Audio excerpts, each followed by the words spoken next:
Wanting to travel to Salem, Massachusetts for the first time, but you don't know where to start. That was me last year, and let me tell you what, having your trip planned out makes it so much more smoother and easier for you when you're traveling. So that's what I'm here for. I'm here to help you travel to Salem, Massachusetts for your first time and hit every spot you plan on wanting to see.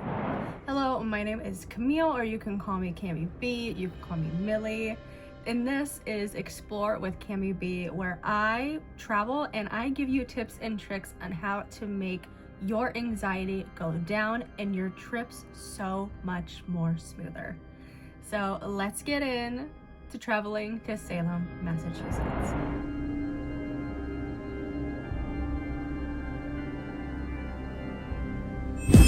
Not only is Salem, Massachusetts famous for its witch trials back in the day, it's also huge for Halloween goers, as it is literally the Halloween capital of America. They go huge on Halloween for October. They take it back to their roots. Like, they go so hard for Halloween, and it gets so busy there. We have over 1 million people going in and throughout the city just in the month of October. That is a lot for how small Salem is. Most of everything you can see is on one street. So I have a couple of different categories we're gonna kind of go through, and we are going to be talking about how to get there, where to stay, when to book your tickets, and when to go. And then I'm going to be sharing a little bit of my time there as well. You have probably seen so many videos online about going to Salem. Everyone has their itineraries, everyone has their own tips and tricks, but this video is going to be all in one. This will be the one video and the only video you will need. Now, obviously, you are probably going to want to go in October, and I am here to de-influence you to not go in October. I am literally begging you, do not go in October. I know you really want to, and I get it. I completely understand. I wanted to, but at the same time, I don't like crowds. I will always go somewhere when it is not peak season, or I'll go right before or like right after, because not only are the prices going to skyrocket, but it's also going to be so crowded, and you're probably not going to be able to see everything that you wanted to while you were there, which it does suck, because you do want to go, you want to get the full feel of it. If you do go, I would say probably just go for one day. Even the town locals have said, please do not come in October. We are so overwhelmed. I went last year in late September, like literally the week before October, and it was so nice. It was kind of busy trying to get into there, because you literally are just like down small residential streets trying to get to there. So getting in and out, if you are driving, is a nightmare. I will say that is a nightmare. If you do choose to go in October, I would definitely only stay maybe one day just to kind of get the experience. But I would recommend going any other time but October. I would actually recommend going in September, maybe late September or early November, because I've heard that they actually have a lot of the stuff still out. It might be a little bit more chilly, but it's not going to be as busy. When we went, it was like in the 60s in September. Beautiful. It was so nice. I actually highly recommend going in September, maybe even November. So you're going to Salem for the first time. You're planning on going in September. How am I gonna get there? Now, when we went, we drove, which was literally the worst idea we could have had. Driving there was very confusing, and it completely depends on where you stay. Obviously, staying in Salem is going to be so much more expensive, but you literally walk out on the street and you're right there. Everything is right there. Now, obviously, some people do need that, but you don't have to, because Salem actually has a train station to take you in and out of the city, which the locals actually highly recommend you do.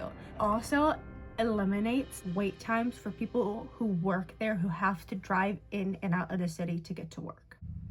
Somebody's mowing, ignore that. Here is a list of some of the hotels that are really recommended for you to stay if you decide to stay in Salem. Now, getting into places, I do not recommend you stay while on your trip to Salem. My number one, Peabody. The hotel we stayed at was literally in between two main highways. An absolute nightmare to get in and out of. I do not know how people in Massachusetts drive on their roads. I have literally no idea. I'm from Ohio, and I get it. Ohio is not all corn, but I do live somewhere where there is a lot of corn. So, not trying to push the stereotype of Ohioans, but Ohio is not all corn. If you do not live in like any like major city, you live in corn. I'm not pushing it, but like honestly, I'm just being honest here. I live in the corn. I live just outside of the corn. Like there's actually a cornfield right over there. Like I can't even lie. There's a cornfield right around the corner from me. Like I can't. So I'm not trying to push the stereotype, but like yeah. Massachusetts is one of the states where at most hotels you have to pay for your own parking.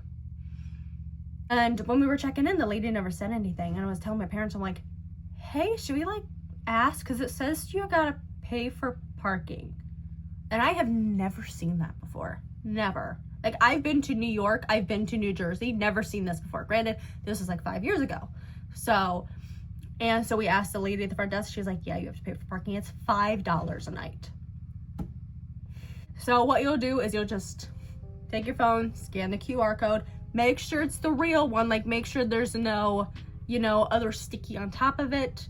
I know I did, because that's so creepy. And then it'll just take you to this website. You'll put in, your card information, whatnot, and it's $5 a night. Because if not, your car will get towed. Yeah, so if you've never been to Massachusetts at all before, you do have to pay for your parking. Yeah, at least in that area, I know. So, just an FYI. And at least at our hotel, it was $5. It might be more closer to Salem. I don't know. Maybe more, especially if you stay in Boston area. I know there's like a ferry you can actually take right to Salem, or like in the area. When you are in Salem and you do decide to drive, there are certain parking lots that you can't park at. And when you park in Massachusetts, you can't just park and leave. You actually have to pay to park, which is honestly most places anymore, unless you go into like a fairground or something, or like to a restaurant. You have to like pay to park anywhere. I don't know if this is like a big Massachusetts thing, but I also seen it in New York. When you kind of go up to it, it is just like it's like big gray box, and it'll have a screen on it. And at least in Salem, you can only do 4-hour parking. Go up to the box, you'll put in your license plate, how many hours you're gonna be there, and then obviously you can put your card in or you can put your money in. In September, it is $1 an hour. So as you can see, why I do not recommend driving there, because there's so many things you kind of like have to do. Like you have to get a map, you have to find a parking place, you have to get there early so you can get a spot, and then when you do get a spot, you have to pay for the parking for every so many hours. So if you go somewhere and you can take a train in, you don't have to worry about that literally at all. It is so much easier. Take a train, so I don't know much about it, but obviously I can kind of put the train information up on the screen a little bit, or it'll be down in the description below. Part 4, and my most crucial part of this entire video, is getting your tickets. Now, a lot of places here in Salem, you actually have to buy online, especially through like mid-September all the way through October. You have to buy all of your tickets online because the demand for them is so high. So the first place that we went to, which you've probably seen, is the Salem Witch Museum. Now, their tickets, you can only buy same-day tickets starting at midnight. I literally set my alarm for midnight, like I think 5 minutes before, got my laptop out, because they go like that. They go so fast. I can't imagine how quick they go in October. Like, it's literally like getting concert tickets. I'm not even kidding you. That's how quick they go. You will go on their website, make sure you already have it pulled up and you are ready. Refresh the page, hit buy same day tickets, go on the website, pick the time you want, how many you want, put your information in, and bada bing bada boom, you've got your tickets. Tickets for each adult go for $17.50 each in September. I do not know if the prices go up in October. I wouldn't put it past that they do. They probably have gone up by now, because this is back in 2024, as literally everything has gone up. But when I went last year, it was $17.50 each. If you are someone that is sensitive to smells, make sure that you bring like a little fan with you, maybe like a mask, because they do kind of have like a sage smell throughout the place. Obviously it's Salem, so if that smell kind of bothers you, definitely bring like a little fan with you, maybe like a little mask. That way that smell kind of doesn't bother you as much, because I know my mom, all smells like that bother her. Hay, grass, perfume, stuff like that completely bothers her. So if you are someone who's sensitive, it is a very enclosed space. You just kind of like sit in this room. I'm not gonna spoil it because there is no filming in there whatsoever. You cannot film in there. But in October, I heard they have like a little walkthrough haunted house thing. They didn't have that there in September, and apparently they had it there all the way through up until March. Didn't know that. Kind of upset that I didn't get to go through it, because I love a good little haunted house, little walkthrough thing. If you see me looking down, I'm actually reading my Lemon 8 post, because I've got a lot of good information on there. So if you are more of a reader instead of a listener, head on over to my Lemon 8. She's popping off over there. Love it. Next place that you absolutely need to get your tickets for is the Salem Witch House. The Witch House is actually the original house that was built in 1640. Now, this was the home of Jonathan Corwin, who was one of the judges in the Salem witch trials. This house is very old. Tickets are a little bit more, it's kind of hard to find them online because they don't have like a website. So I will actually go through that on the screen so you guys can kind of watch, because it is a little bit confusing. But the tickets for this place actually goes for $12. But like I said, in middle of September through October, you do have to buy them online. And just an FYI, if you are someone who is disabled, you have walking issues, or you're just a little bit older, this is the original house. Like I said, it is very old, very creaky. And if you know, they loved their steep steps back in the day. So going up and down, because it is 2 stories, is a little bit of a struggle. Even I struggled. So, and they actually have parts kind of in the upper part where you can't walk to, because the house is so old. They're afraid if there was too much foot traffic, you would actually fall through the floor. But it is kind of cool to see the inside, because it is such an old house, but the outside is so iconic. The next one that in October you have to get tickets for, but when I went you did not, was the Charter Street Cemetery. So the Charter Street Cemetery, including the memorial, which is on the side, has a memorial for all the witches that were accused in the original Salem witch trials back in the day, including some of the judges. Now they have graves there from as early as the 1630s. These graves are so old, they are very, very fragile. They even have what's called box tombs that some people actually mistake them for seats, as like a bench type thing. They are not a bench. These are tombs. These are people's rest places. Please do not sit on them. They actually inform you as you walk in where you can and can't sit, and you have to make sure you stay on the path. You cannot go off the path. If not, you will be excused out of the cemetery, because obviously these tombstones are so old, they're so fragile. Half of them you can't even read anymore. Like I said, the Charter Street Cemetery is actually free throughout most of the year, except for in October, because it gets so busy. You do have to buy tickets online for it. Now, I do not know currently what the price goes for them, because I can't find it right now because it is not October.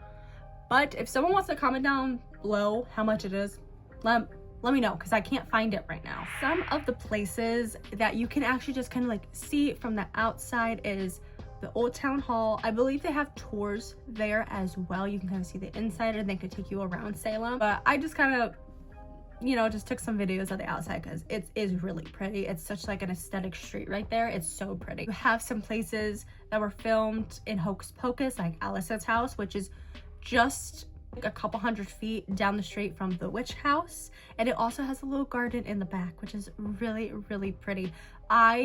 For some reason, we didn't walk through it. I think because we were booked tickets and we needed to get there, but we had a little bit of time to spare.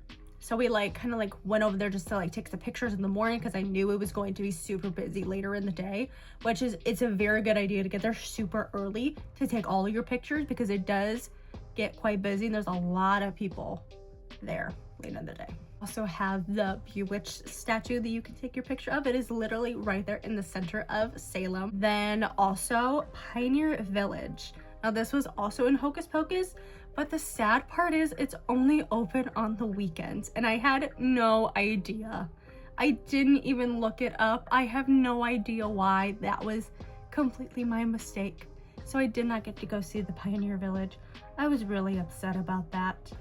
But I believe that you also probably have to book your tickets online, because obviously they're only open so many days in the week, and so many people probably want to go to it in October. So yeah, I would definitely look that up when you go. Saved the best place for last, because this was my favorite place that we stopped at, which was the Salem Witchboard Museum. I absolutely love this place. I think the Ouija board is so cool. I think the history on it is interesting, but it is also like really spooky. I think it is so intriguing. And this place was really cool. It's literally only $10 per person. And you just kind of walk in, and it is a room filled head to toe with Ouija boards. Now, the guy who owns the place, his name is John, and he actually, this is his own personal collection. The guy is so cool. He has so many stories. Everyone every day comes in and tells him their personal stories. He is a really cool person to talk to if you have questions, or if you actually want to tell him your personal Ouija board story.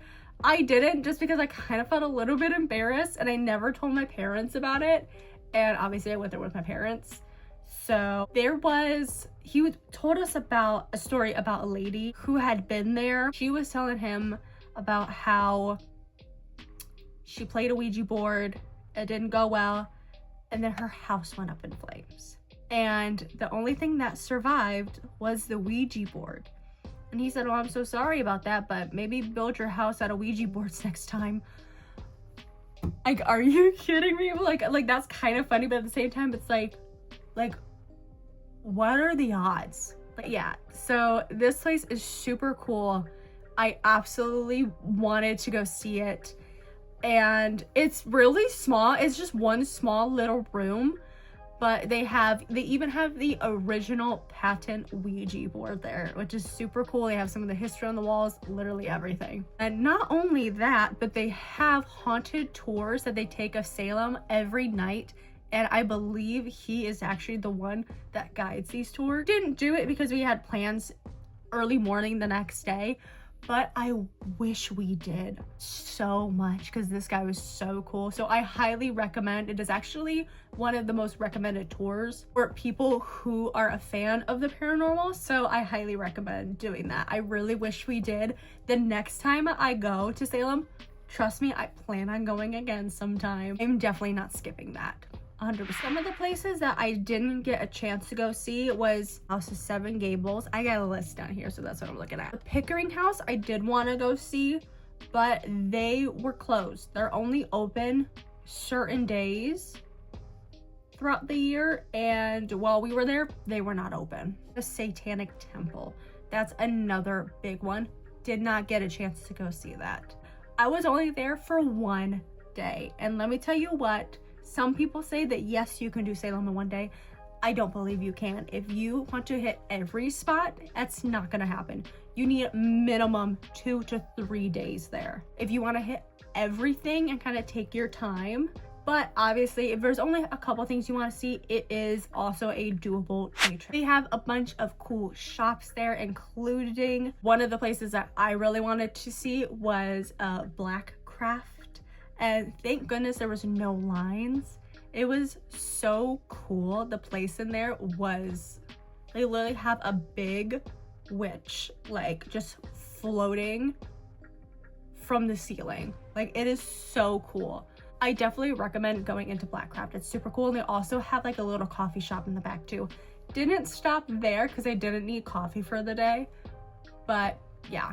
And if they don't have your size, you can get it offline. They do have a Salem section on their store online that you can get. That was my tips and tricks for you guys. If you are heading to Salem for the first time, I hope this video helped you in your first time traveling to Salem, Massachusetts. If you have traveled there before and you want to go back, leave it down in the comments below. I would love to hear about it. Or if you have any more questions, obviously leave it in the comments below. I hope you guys enjoyed this video. And if you did, obviously hit that like button, subscribe, and I cannot wait to see you in the next one. Bye.